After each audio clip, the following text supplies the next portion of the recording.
एक रामपुर नाम के गांव में रोहन और मीना नाम के पति पत्नी रहा करते थे। वे बहुत ही धनवान थे। उनके दो बच्चे थे, सूरज और सुरभि। वह दोनों पढ़ाई लिखाई में बहुत ही होशियार थे। रोहन के घर पर शांताबाई नाम की औरत काम किया करती थी। वह दिन भर रोहन के यहाँ काम करके अपने पोता और पोती की देखभाल किया करती थी। शांताबाई के बेटे और बहू की एक रोड एक्सीडेंट में मौत हो जाने के कारण पोता राजू और पोती रानी की जिम्मेदारियां शांताबाई पर आ गई थी। शांताबाई की झोपड़ी रोहन की हवेली के पास में ही थी, इसीलिए शांताबाई अपने घर के काम करके रोहन के घर जल्दी जाया करती थी। शांताबाई के पोते और रोहन के बच्चे एक ही उम्र के होने के कारण वह मिलजुल कर खेलते थे। एक दिन रोहन कंपनी में जा रहा था, तभी मीना, मैं ऑफिस के लिए निकल रहा हूँ। ये लीजिए आपका टिफिन। बच्चों, पापा को बाय बोलो। बाय पापा। बाय पापा। Bye bye. ऐसा कहकर सूरज और सुरभि खेलने के लिए बाहर चले जाते हैं। दोनों बच्चे बाहर जाकर राजू और रानी के साथ खेलने लगे। तभी रोहन अपनी कार से ऑफिस के लिए निकलता है तो देखता है कि सूरज और सुरभि नौकरानी के पोतों के साथ खेल रहे हैं। ये देख, इन दोनों को घर आकर समझाना ही पड़ेगा। किसी भी गवार लोगों के साथ खेलते हैं। ऐसा कहकर रोहन गाड़ी लेकर निकल जाता है। तभी चारों बच्चे आंगन में खेल रहे थे। कुछ समय बाद स्कूल का टाइम हो जाने के कारण सूरज और सुरभि घर में चले जाते हैं और राजू रानी भी सरकारी स्कूल में जाने की तैयारी करते हैं। तभी रानी राजू से, भैया, सुरभि के पास कितने अच्छे स्कूल के कपड़े हैं और हमारे पास पिछले साल के कपड़े हैं। रानी, अभी हमें स्कूल में जाना और पढ़ाई करना बहुत जरूरी है। कपड़े कभी भी लिए जा सकते हैं और हमारी दादी हमारे लिए कितनी मेहनत करती है देखो, तो हमें उनके लिए अच्छी पढ़ाई करनी होगी, समझी? हाँ भैया। ऐसा कहकर राजू और रानी स्कूल में चले जाते हैं। शाम के समय हवेली में रोहन अपने बच्चों को अपने पास बुलाता है और उनसे, देखो बच्चों, हमारा घर कितना बड़ा है और तुम्हें जो चाहिए वो सारे खिलौने भी हमारे घर में हैं। हाँ पिताजी, हमारे घर में बहुत सारे खिलौने हैं। तो फिर तुम दोनों उस नौकरानी के बच्चों के साथ क्यों खेलते हो? पापा, राजू और रानी हमारे बहुत अच्छे दोस्त हैं। वो दोनों हमारे लिए कुछ भी कर सकते हैं, इसीलिए हम उनके साथ खेलते हैं। हाँ पापा, वो दोनों बहुत अच्छे हैं। सूरज, सुरभि, आइंदा तुम उन भिखारियों के साथ अगर खेलते हुए दिखाई दिए तो मुझसे बुरा कोई नहीं होगा, समझे? जाओ, अब पढ़ाई करो। दोनों बच्चे रोते हुए अपनी माँ के पास गए। तभी मीना बच्चों से, अरे बच्चों, क्यों रो रहे हो? क्या हुआ? माँ, पिताजी ने हमें डांटा। पिताजी ने तुम्हें क्यों डांटा? क्या हुआ? हमें राजू और रानी के साथ खेलने के लिए पिताजी ने मना कर दिया है माँ। अच्छा, तो इसलिए तुम दोनों रो रहे हो? हाँ माँ। सूरज, सुरभि, तुम्हें पता है अगले हफ्ते रक्षाबंधन है। तुम्हारे पिताजी इस साल तुम्हें बहुत अच्छे तोहफे देने वाले हैं, इसीलिए वो जैसा कहते हैं वैसा ही करो। सच में माँ, मुझे भैया से बड़ा सा टेडी बियर चाहिए। हाँ, मैं तुम्हें इस साल बहुत बड़ा टेडी बियर दूंगा। घर में कितने सारे खिलौने हैं, मगर तुम दोनों का तो जी ही नहीं भरता। अब जाओ, दोनों बाहर खेल कर आओ, फिर पढ़ाई भी करनी है ना। हाँ माँ। ऐसा कहकर सूरज और सुरभि बाहर खेलने के लिए निकल जाते हैं।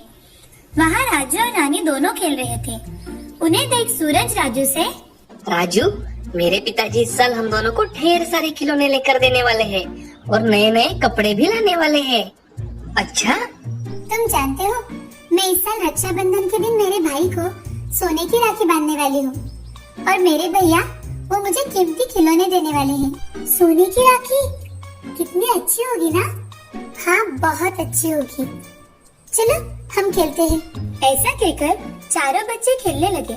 शाम के समय शांताबाई अपने घर के काम कर रही थी। तभी बच्चे उनके पास जाकर सुरभि ने जो कुछ भी बताया था वह सब कुछ उनको बताते हैं। दादी, रक्षाबंधन का त्योहार हमें भी बहुत बड़े धूमधाम से मनाना होगा, हमें भी पैसे दो ना। तभी बूढ़ी दादी अपने बच्चों से, देखो बच्चों, राखी का मतलब ये नहीं है कि हमने कितने पैसे खर्च किए। जरूरी ये है कि भाई बहन की रक्षा करता है और बहन भाई से कितना प्यार करती है, समझे? हाँ दादी। ऐसा कहकर बच्चे पढ़ाई करने के लिए चले गए। राखी का त्योहार आया। रोहन का घर रोशनाई से चमक उठा। उसके घर पर सुरभि और सूरज दोनों हॉल में बैठे थे। तभी मीना ने एक थाली में पूजा का सारा सामान निकालकर उसमें सोने की राखी रख के वह थाली सुरभि के हाथों में दे दी। रोहन ने पैसों से भरी थाली सूरज के हाथों में दे दी। तभी सुरभि ने सूरज को तिलक लगाया और उसके हाथ में सोने की राखी बांध दी। आगे रखे मिठाई के डब्बों में से कुछ मिठाई निकालकर उसे खिलाई। तभी सूरज ने पैसों से भरी हुई थाली सुरभि के हाथों में दे दी। सुरभि वह थाली देखकर बहुत खुश हो गई। मीना ने उस थाली में से सोने का हार निकालकर सुरभि के गले में पहनाया।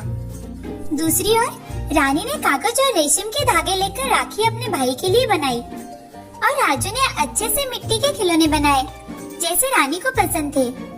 थोड़ी ही देर बाद रानी ने राजू को राखी बांधी और राजू ने रानी को मिट्टी के अच्छे अच्छे खिलौने दिए। वह देखकर रानी बहुत खुश हो गई और राजू से, भैया ये गुड़िया तो बहुत ही सुंदर है, मुझे बहुत पसंद आई। रानी, तुम्हारी राखी भी मुझे बहुत पसंद आई। उस दिन शाम को चारों बच्चे आँख में चोरी खेल रहे थे। तभी सूरज ने सुरभि के आँखों पर पट्टी बांध दी और वह खेलने लगे। तीनों बच्चे सुरभि को घेर कर खड़े थे। तभी रानी को सुरभि के पैर के पीछे एक सांप दिखाई दिया और रानी, बाप रे भैया, सांप। सुरभि की आँखों पर पट्टी बंधी होने के कारण उसे कुछ भी दिखाई नहीं दे रहा था और सूरज, वो तो डर के मारे घर के अंदर भाग गया। इसके पहले कि सांप सुरभि को डसता, राजू भागकर जाकर एक लकड़ी लेकर आया और उसका मुंह दबोचा। तभी रानी ने सुरभि का हाथ पकड़ा और उसे अपनी ओर खींच लिया और उसके आंखों पर से पट्टी निकाल दी। राजू ने उस लकड़ी पर सांप पकड़कर उसे दूर जाकर फेंका। तभी घर से रोहन और मीना बच्चों का शोर सुनकर बाहर आए। देखा तो राजू ने सांप को दूर फेंका था। यह देखकर रोहन को अपनी गलती का एहसास हो गया और रोहन राजू से, मुझे माफ कर दो बेटा, मैंने तुम्हें बहुत गलत समझा। मैंने ही सूरज और सुरभि से कहा था कि तुम्हारे साथ ना खेले और तुमने ही मेरे बेटी की जान बचाई। साहब, सुरभि भी तो मेरी बहन है। मेरी दादी ने कहा था कि रक्षाबंधन का मतलब है कि भाई अपनी बहन की रक्षा करता है, इसलिए मैंने इतना साहस किया। मैं मेरे बहन की हमेशा रक्षा करूंगा। राजू की बातें सुनकर रोहन अपने विचारों से शर्मिंदा हो गया और मीना ने बच्चों से, बेटे तुम्हारी दादी ने सच कहा था, चलो अंदर आओ, सुरभि तुम्हें राखी बांधेगी, आओ। ऐसा कहकर वो सब घर के अंदर चले गए और सुरभि ने राजू को राखी बांधी। तभी राजू ने सुरभि से, सुरभि, मैंने रानी के साथ साथ तुम्हारे लिए भी मिट्टी के खिलौने बनाए थे। ऐसा कहकर राजू ने सुरभि को मिट्टी के खिलौने दिए। तभी रानी सूरज से, सूरज भैया, मैंने भी आपके लिए अपने हाथों से राखी बनाई है। रानी ने ऐसा कहकर सूरज के हाथों में राखी बांध दी और रोहन घर के अंदर जाकर एक थाली में कुछ पैसे और कुछ सोने के सिक्के डालकर लाया। वह थाली रानी को देते हुए, बेटी, ये सूरज की ओर से तुम्हारे लिए। तुम दोनों ने आज मेरी बेटी की जान बचाई है। मैं तुम्हारे लिए कितना भी करूँ कम है, इसलिए मना मत करना बेटा। थैंक यू चाचा जी। ऐसा कहकर राजू और रानी रोहन और मीना के पैर छूते हैं और थोड़ी ही देर बाद अपने घर चले जाते हैं। अब वह चारों एक साथ खुशी खुशी खेलते थे और अपना जीवन मजे से व्यतीत किया करते थे। इस कहानी से हमें ये सीख मिलती है कि जिंदगी में हमेशा अपने विचार अच्छे रखो और दूसरों की निस्वार्थ भाव से मदद करो।